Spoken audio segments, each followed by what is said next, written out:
by Paul A. Djupe and Ryan P. Burge October 9 at 7:45 a.m. Why do so many churchgoers support President Trump, even though his personal history, harsh rhetoric and antagonistic attitudes toward much of the world seem to be at odds with most religious teachings?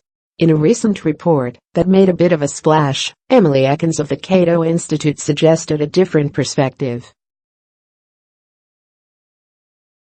Instead of having compromised their Christian values in order to attain political power for Republicans, she wrote in the New York Times, religious Trump voters feel more warmly toward minority groups, support international trade and immigration, and are more concerned about poverty than Trump voters who don't attend church.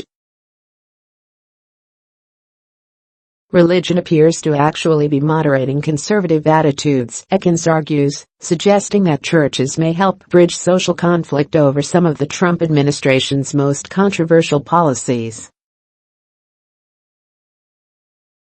But is that true? We analyzed the same survey data from the Democracy Fund's voter study group.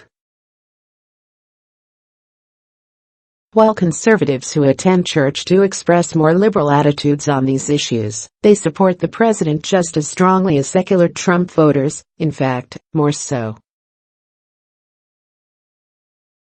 What we found is consistent with the perspectives in the newly published The Evangelical Crackup, The Future of the Evangelical-Republican Coalition, which one of us co-edited, and which primarily concludes that by 2016 white evangelical Christians were Republicans first. In sum, conservative churchgoers' more moderate views on race, immigration, and identity probably won't lead them to push back against the administration.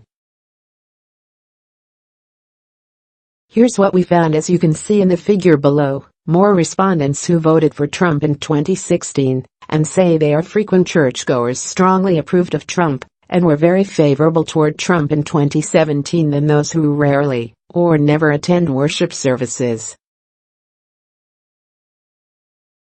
The size of the difference is just over 20%.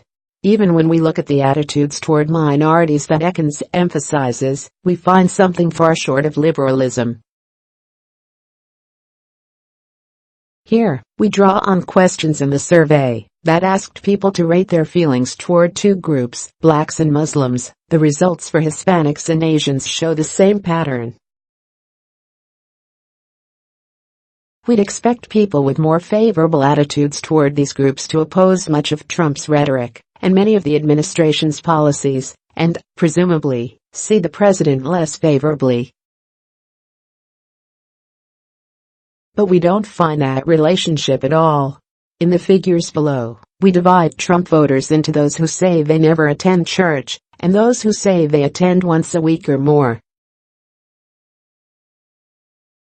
Look at those who never attend church. The more positive their feelings toward minorities, the lower their ratings of the president are, as you'd expect. But we find the opposite relationship for frequent church attendees. The more favorably they feel toward minorities, the Similarly, between July 13 and 24, 2017, the survey asked respondents whether they had any regrets about their 2016 vote for president. About 5% of Trump voters said they did. Among those who don't attend church, warmer feelings toward minorities were associated with more regret about voting for Trump. Not among the regular churchgoers, though. The more warmly they felt toward minority groups, the less regret they felt about their vote. Why the paradox? Why do religious Trump voters support him more when they hold more liberal attitudes? We see two possible explanations. The first explanation is that partisanship is so central to their values that all else is secondary, including their religion.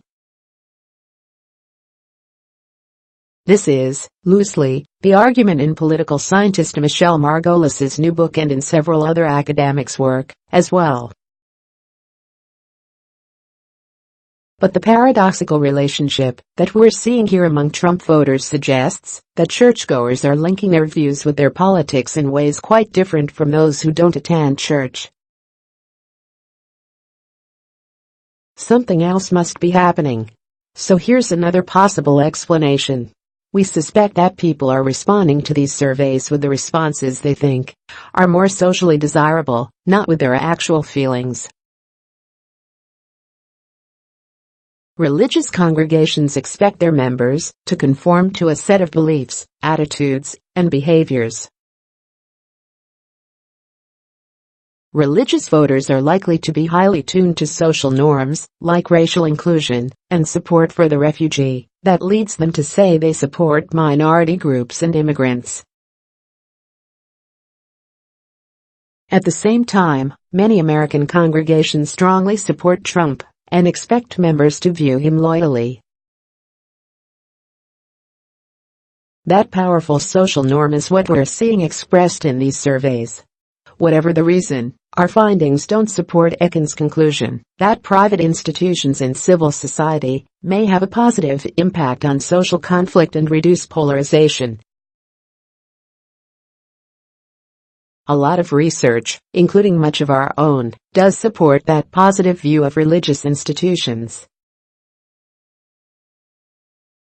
But religion doesn't seem to be softening and moderating politics in Trump's United States. Read more. It's time to bust the myth. Most Trump voters were not working class. Despite porn stars and Playboy models, white evangelicals aren't rejecting Trump. This is why white evangelicals still support Donald Trump. It's not economic anxiety. To many Americans, being patriotic means being white. Paul A. Djupe, at Paul Djupe, is an associate professor. Blog. Ryan P. Burge, at Ryan Burge, is an instructor in political science at Eastern Illinois University in Charleston, Illinois.